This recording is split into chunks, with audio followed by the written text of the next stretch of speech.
जिस सोर्स पर बात कर रहे हैं उसका नाम है the eternal splendour of Somnath Jyotirlinga. और इस विषय की सबसे दिलचस्प बात यह है कि ये सिर्फ इतिहास की किताबों में दर्ज तारीखों के बारे में नहीं है। हाँ, क्योंकि इतिहास को अक्सर लोग बहुत ही ड्राई और टेक्निकल तरीके से पढ़ते हैं। मतलब जैसे इस साल में ये हुआ या ये इमारत इतने 100 साल पहले बनी। एग्जैक्टली, बस इतना ही। लेकिन सोमनाथ की जो कहानी है ना, वो सिर्फ इन तथ्यों के सहारे नहीं समझी जा सकती। इस पूरे नैरेटिव में, यानी इस आख्यान में, एक ऐसी इमोशनल डेप्थ है जो सीधे हमारी भावनाओं से जुड़ती है। एक भावनात्मक कथा शैली है इसमें। बिल्कुल। जब आप इस सोर्स को पढ़ते हैं तो महसूस होता है कि वहाँ की हवाओं में, उन पत्थरों में कोई बात है जो बीते हुए कल के संघर्षों को आज के वर्तमान से जोड़ती है। मतलब इतिहास सिर्फ याद करने की चीज नहीं रह जाता, एक एक्सपीरियंस बन जाता है। हाँ, एक जीवंत अनुभव। और इस गहरे अनुभव की जो शुरुआत है वो बिल्कुल नींव से होती है। और यहाँ नींव का मतलब सिर्फ जमीन के नीचे दबे कंक्रीट या पत्थर नहीं है। तो फिर आपका इस नींव से क्या मतलब है? मेरा मतलब है कि किसी भी सांस्कृतिक इमारत के लिए पौराणिक कथाएं उस असली और अदृश्य नींव का काम करती हैं। वो नींव जो दिखती नहीं है पर पूरी इमारत के इतिहास और लोगों की आस्था का पूरा भार उठाती है। हाँ, ये एनोलॉजी बहुत सटीक है। तो देखिए, सोमनाथ को पूरे भारत के 12 ज्योतिर्लिंगों में सबसे पहला और सबसे प्रमुख माना जाता है। और इस सोर्स के मुताबिक इसकी शुरुआत चंद्रदेव यानी सोम की कथा से होती है। और ये पौराणिक शुरुआत समझना बहुत जरूरी है। इतिहास के उन भारी भरकम पन्नों को पलटने से पहले ये कथा वही चाबी है जो आगे के पूरे इतिहास को खोलती है। तो थोड़ा इस कथा के बारे में बताइए। ये ज्योतिर्लिंगा का कॉन्सेप्ट क्या है? देखिए, ज्योतिर्लिंगा का शाब्दिक अर्थ ही है प्रकाश का एक अनंत स्तंभ। मतलब एक ऐसा पिलर ऑफ लाइट जिसका ना कोई आगाज है और ना ही कोई अंजाम। जिसका कोई आदि अनंत नहीं है। बिल्कुल। तो पौराणिक मान्यता ये कहती है कि चंद्रदेव का विवाह राजा दक्षा प्रजापति की 27 पुत्रियों से हुआ था। अच्छा, जिन्हें हम 27 नक्षत्रों के रूप में भी जानते हैं। हाँ, वही 27 नक्षत्र।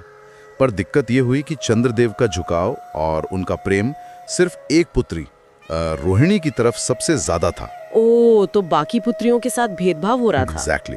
और इस भेदभाव को देखकर राजा दक्षा बहुत क्रोधित हुए और उन्होंने चंद्रदेव को एक भयानक श्राप दे दिया। एक श्राप?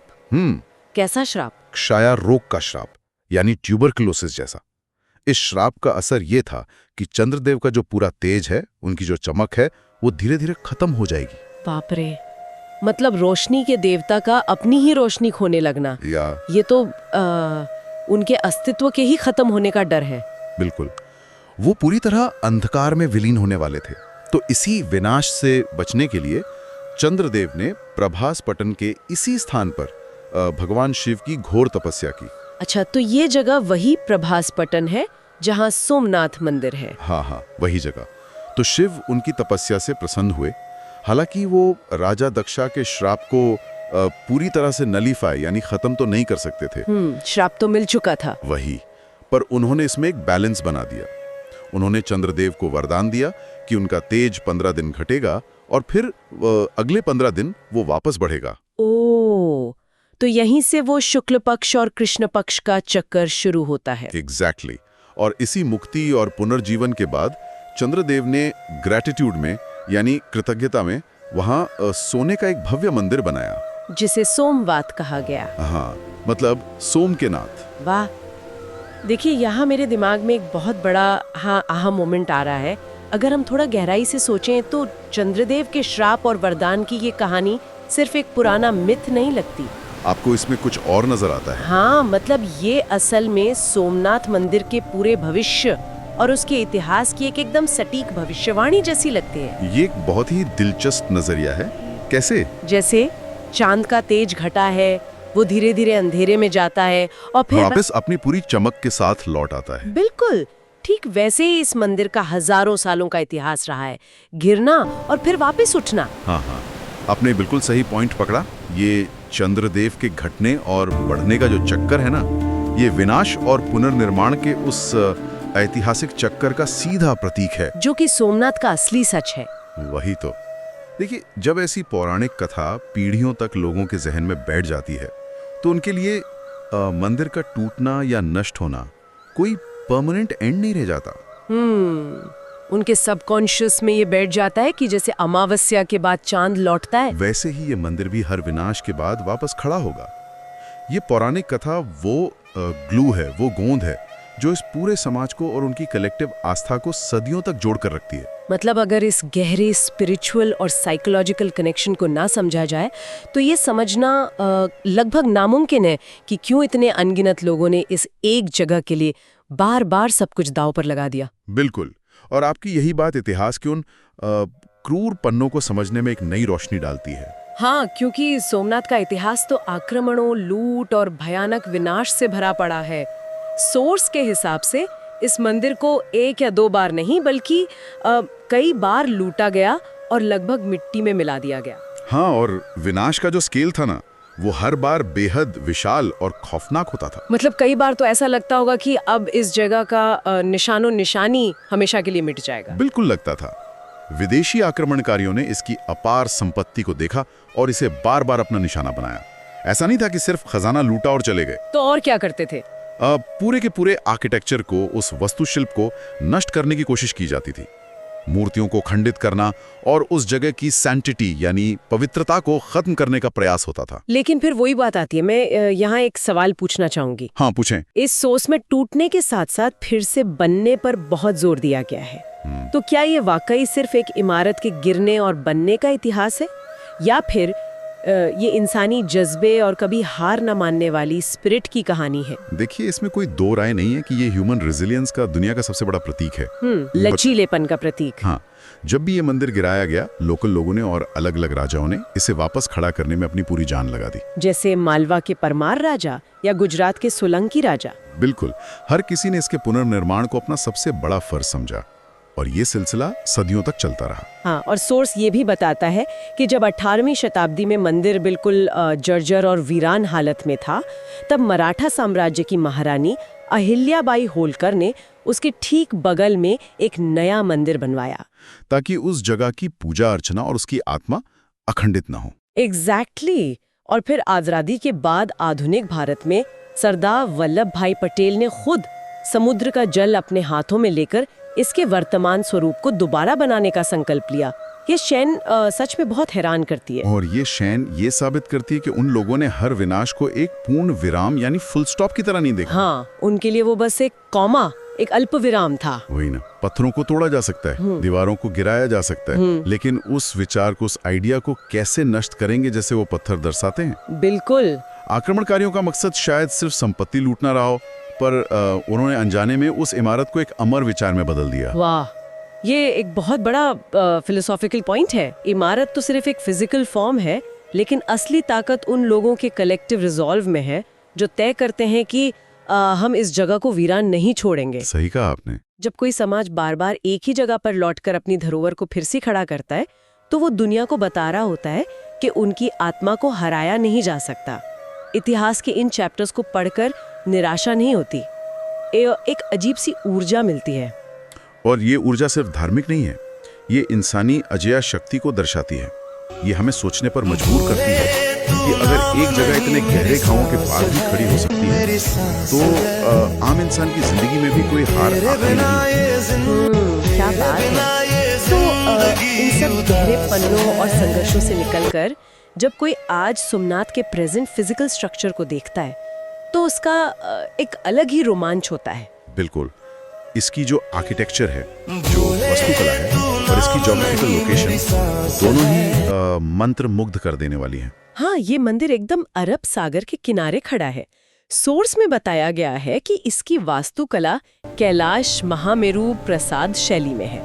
ये अपने आप में कला का एक शिखर है। देखिए, इस कैलाश महामेरु प्रसाद शैली का मतलब ही ये है कि एक ऐसा ढांचा बनाना जो भगवान शिव के निवास यानी कैलाश पर्वत जितना ही महान और ऊंचा हो। उसके गगनचुंबी शिखर, दीवारों की वो बारीक नक्काशी और सभा मंडप और नृत्य मंडप की जो भव्यता है, वो सच में देखने वालों को हैरान करती है। लेकिन यहाँ एक पॉइंट है। क्या? इसका असली सौंदर्य सिर्फ इसके नक्काशीदार पत्थरों में नहीं है। किसी भी आर्किटेक्चर का इम्पैक्ट अक्सर उसके सराउंडिंग से तय होता है। हाँ, बिल्कुल।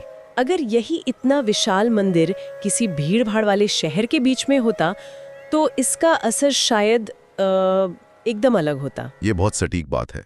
यहाँ एक बहुत ही शानदार कॉन्ट्रास्ट, एक विरोधाभास देखने को मिलता है। कैसा कंट्रास्ट? देखिए, एक तरफ वो विशाल पत्थर और खंभे हैं जो अपनी जगह से 1 इंच नहीं हिलते, एकदम शांत, स्थिर और गरिमामय।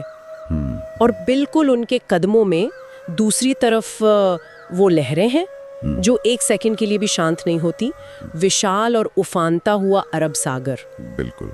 एक ऐसी चीज के बिल्कुल किनारे खड़ा होना जो कभी नहीं रुकती, वो नेचर और आर्किटेक्चर का एक बहुत ही पोएटिक सीन पेश करता है। बिल्कुल। और नेचर और आर्किटेक्चर का ये विरोधाभास सच में एक दूसरे को पूरा करता है। समुद्र उस शाश्वत वैभव को, यानी इटर्नल स्प्लेंडर को, एक विजुअल रूप देता है। मतलब समुद्र एक गवाह की तरह है वहाँ। हाँ, सोचने वाली बात है कि जब ये मंदिर बार बार टूट रहा था, जब वहाँ भयंकर युद्ध हो रहे थे, तब भी वो समुद्र बिल्कुल वहीं था। वो अनंत सागर हर एक ऐतिहासिक घटना का, हर प्रार्थना का इकलौता मूक गवाह रहा है।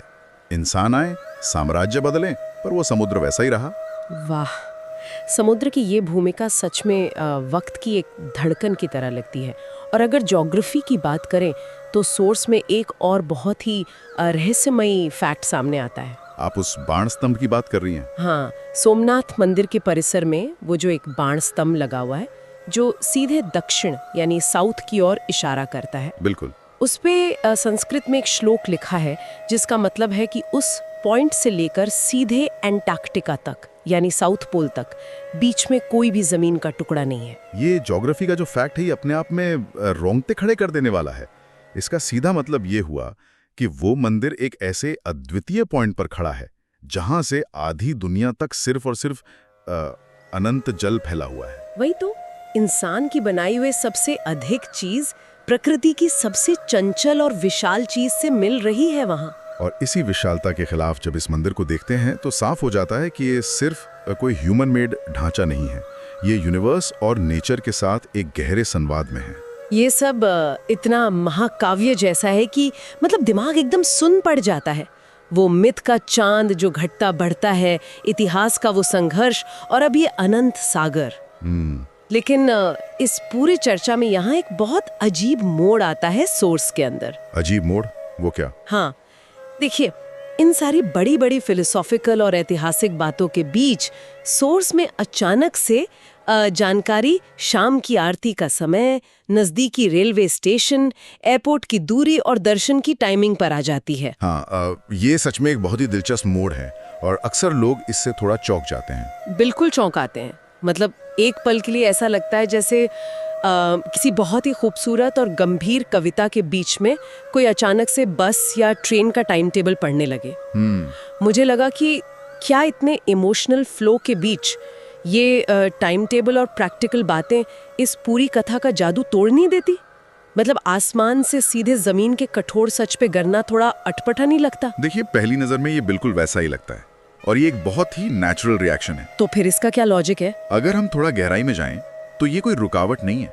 दरअसल ये इस पूरी नैरेटिव का सबसे जीवंत और जरूरी हिस्सा है। वो कैसे? एक टाइम टेबल इतिहास को कैसे जोड़ सकता है? इसको ऐसे देखिए, अगर बात सिर्फ इतिहास के पन्नों, राजाओं के युद्ध और आर्किटेक्चर पर खत्म हो जाती तो ये बस एक अच्छी डॉक्यूमेंट्री या ऐसे बनकर रह जाता। एक ऐसी चीज जो बस पास्ट में, अतीत में बंद है। एग्जैक्टली, जिसका हमारे आज के अनुभव से कोई सीधा लेना देना नहीं है। लेकिन जब शाम की आरती का जिक्र होता है तो वो उस पूरे ऐतिहासिक वैभव को एक लिविंग स्पिरिचुअल एक्सपीरियंस में बदल देता है। अच्छा। जब बताया जाता है कि आरती के वक्त ढोल नगाड़ों की आवाज, हवा में धूप की खुशबू और उसके साथ मिलती समुद्र की लहरों का शोर कैसे एक जादू बनाते हैं, तो सुनने वाला सीधे आज के प्रेजेंट मोमेंट में खड़ा हो जाता है। मतलब वो इतिहास उस आरती की लौ में और उन घंटियों की आवाज में आज भी जिंदा है। बिल्कुल, वो आरती कोई 1000 साल पुरानी घटना नहीं है, वो आज हो रही है। और जहाँ तक उन रेलवे स्टेशन या दर्शन के समय की बात है, वो इस नैरेटिव को एक स्पेक्टेटर स्पोर्ट बने रहने से रोकता है। कैसे? ये एक तरह का खुला निमंत्रण है। ये प्रैक्टिकल डिटेल्स हमें ये बता रही हैं कि देखिए, ये कोई परियों की कहानी या दूर देश का किस्सा नहीं है। ये जगह यहीं है, आपके सामने है, और इस रास्ते से वहां पहुंचकर आप भी इस इतिहास का हिस्सा बन सकते हैं। ओह वाह, ये पर्सपेक्टिव तो पूरी सोच ही बदल देता है। मतलब वो टाइम टेबल फ्लो को तोड़ नहीं रहा है, बल्कि वो उस महाकाव्य के अंदर घुसने का एक दरवाजा है। बिल्कुल, ये बताता है कि वो भव्यता सिर्फ दूर से तारीफ करने के लिए नहीं है, बल्कि वहां जाकर उस हवा को सांस में महसूस करने के लिए है। वही तो, जब हम मल्टीपल डायमेंशन से देखते हैं, तब जाकर किसी जगह की आत्मा समझ आती है।